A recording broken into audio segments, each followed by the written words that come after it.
Pourquoi y a-t-il une telle disparité dans les consommations d'eau au niveau mondial et au niveau national?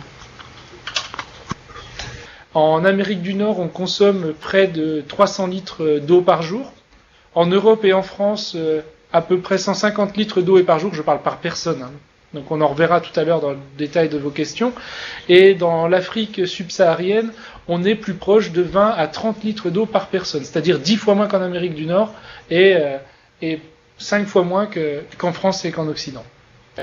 Plus votre confort de vie augmente, plus vous voulez d'appareils électroménagers, donc plus vous achetez de gros lave-vaisselle, de gros lave-linge, plus vous prenez régulièrement de douches, de bains, vous voulez des jacuzzis, une piscine. Donc, plus le confort de vie va en augmentant, plus vous consommez d'eau. Donc, au niveau mondial, c'est en fonction du niveau de vie, hein, tout simplement. Plus on veut ce confort, plus on consomme d'eau. Et au niveau national, il y a une grosse différence qui est simple entre le sud et le nord. C'est aussi tout simplement les piscines. On trouve beaucoup plus de piscines dans le sud que dans le nord.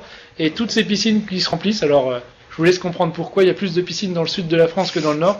Mais ça fait une différence de consommation importante au niveau des villes. Après, les différences de consommation, on pourra y revenir tout à l'heure. Il y a aussi des différences de consommation par rapport à l'agriculture qui sont encore plus importantes. Combien de mètres cubes d'eau utilise-t-on par jour? Combien un élève du collège consomme d'eau en moyenne par mois? Vous n'utilisez pas des mètres cubes d'eau par jour, parce qu'un mètre cube, c'est 1000 litres. Hein. Vous consommez, chacun d'entre nous, on consomme en moyenne 150 litres d'eau par jour. Donc pour une famille de 4 personnes, je vous laisse faire la multiplication, on est bien à 600 litres par jour. Voilà la consommation moyenne d'une personne. Ça peut vous sembler beaucoup, d'une famille, pardon, excuse-moi. Pour une personne, c'est 150 litres d'eau par jour, une douche étant 60 litres, une ou deux chasses d'eau à chaque fois 10 litres, plus une partie de la machine à laver et du lave-vaisselle qu'on peut dire que c'est pour votre vaisselle. Donc voilà ce que vous consommez tous les jours. Et seulement 1%, donc 1,5 litre, pour la boisson. Après, combien consomme un élève du collège? Donc comme la moyenne de tout le monde, il consomme 150 litres en moyenne. Je ne sais pas spécifiquement si un élève de collège consomme moins d'eau qu'un autre. Voilà, la vraie différence, ça dépend à quelle fréquence il se lave. C'est-à-dire que si vous lavez tous les jours, c'est 150 litres par jour. Si vous lavez que toutes les semaines, ça sera beaucoup moins. Si on n'utilise que 1% de l'eau potable pour la boisson, pourquoi ne pas utiliser une eau de moindre qualité pour le reste? C'est une très bonne question. Et avant de répondre à cette question, je vais répondre à une autre que vous nous avez par ailleurs posée, c'est quel est le stock d'eau potable dont on dispose? Vous savez que la Terre, on dit, c'est la planète bleue. Pourquoi bleue? Parce qu'il y a des océans, il y a des mers, et il faut savoir que dans l'eau qui est disponible sur Terre, 97% de l'eau, c'est l'eau des océans. Donc il reste que 3% d'eau dite eau douce. Les 3% d'eau douce, il y en a les 2/3, elle est gelée. C'est l'Antarctique et c'est l'Arctique. Donc il ne reste finalement pour tout le monde, industrie, agricole, animaux, végétaux, nous, humains, 1% de l'eau de la Terre. Alors, c'est pour rebondir sur le 1% que vous évoquiez à l'essai. Donc ça, c'est pour que vous ayez en tête le volume d'eau qui est utilisé. Alors, on n'utilise effectivement que 1% de l'eau, nous, humains, au quotidien, on n'utilise que 1% de l'eau pour la boisson. Le reste va où? Parce que 99%, ça va où? Alors, je vais vous le donner.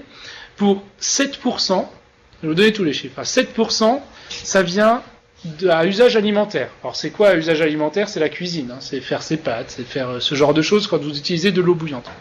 5 à 6%, c'est utilisé aujourd'hui par les gens pour nettoyer la voiture et arroser le jardin. Après, je vais prendre dans l'ordre. 10%, c'est utilisé pour les machines à laver le linge. 10 à 15% pour vos lave-vaisselle. 20%, utilisez 20% de l'eau que vous utilisez dans votre quotidien, c'est pour vos chasses d'eau, qu'elles soient... C'est pour ça qu'aujourd'hui, il y a des systèmes d'économiseurs d'eau. 20 à 40% de votre consommation, c'est pour votre toilette. Alors pourquoi 20 à 40%? Ça dépend si on se lave beaucoup ou pas beaucoup. Ça dépend aussi, voilà, si on prend une douche ou un bain, évidemment. Mais donc, le gros de la consommation, c'est les toilettes, le bain, la douche. Le reste, de manière 5 à 6%, c'est divers, c'est d'autres choses. Comment peut-on limiter notre consommation d'eau ? Alors, il y a des gestes très simples pour limiter sa consommation d'eau. On l'a dit, c'est plutôt que le bain, c'est fermer le robinet quand on se brosse les dents, mais c'est aussi installer des limiteurs de débit sur vos robinets. Parce que, alors je ne sais pas si tout le monde a déjà vu ce que c'était, mais c'est quelque chose qu'on visse sur les robinets et qui fait que l'eau est blanche. Elle est blanche pourquoi ? Parce que on crée des micro-bulles d'air dans l'eau et finalement vous avez toujours le même jet d'eau qui passe, mais la moitié de ce jet d'eau est plein d'air. Donc du coup, finalement, vous avez beaucoup moins d'eau. Vous mettez 2 fois plus de temps à remplir une bouteille. Donc si vous laissez votre robinet ouvert 1 minute, il passera 2 fois moins d'eau si vous avez mis un limiteur que si vous n'avez pas mis de limiteur de débit. Tout ça, c'est des petits gestes au quotidien qui vous permettent de limiter vraiment significativement votre eau. Bien sûr, il y a aussi d'acheter des appareils électroménagers moins consommateurs d'eau. C'est aussi un des efforts qui peut être fait pour limiter sa consommation d'eau. Tendanciellement, on consomme moins d'eau, par ailleurs. Voilà. Alors, ce qu'il faut savoir, c'est que depuis 15 ans, aujourd'hui, en moyenne, on consomme, en France, on consomme 2% d'eau de moins chaque année. Ce qui est beaucoup, ça veut dire qu'on consomme vraiment de moins en moins d'eau. On consomme beaucoup moins d'eau dans les années 2010, 11, 12 qu'on en consommait dans les années 90. Pourquoi ? Parce que c'est des chasses d'eau à deux vitesses. Aujourd'hui, presque tout le monde en a. Il y en a beaucoup, de plus en plus. C'est de l'électroménager adapté. Et c'est beaucoup moins de bains et de plus en plus de douches. Donc c'est vraiment la tendance aujourd'hui, et elle n'est pas récente, elle est depuis le début des années 90, on consomme de moins en moins d'eau.